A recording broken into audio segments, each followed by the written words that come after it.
Les combats se poursuivent toujours sur la ville de Marib, dans ce gouvernorat du Yémen, riche en pétrole et traversé par d'importants flux de réfugiés qui fuient les combats, qui fuient la pression militaire exercée par les forces houthis qui tentent de faire tomber cette ville.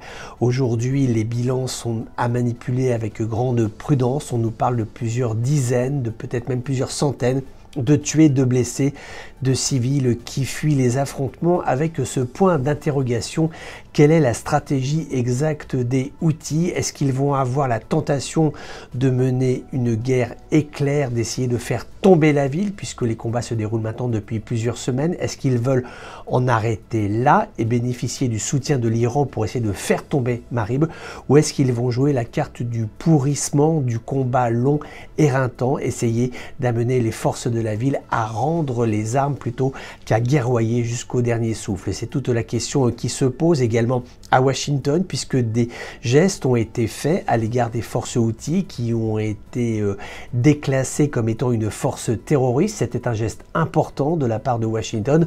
Or, les Houthis n'ont pas véritablement réagi, cela n'a pas influé sur leur comportement. Aujourd'hui, ils restent et ils demeurent une force tout à fait opérante, soutenue par l'Iran, qui a un objectif, alors long ou rapide, on ne sait pas, mais qui a un seul et unique objectif: ce n'est pas la négociation, c'est de faire tomber militairement la ville de Marib.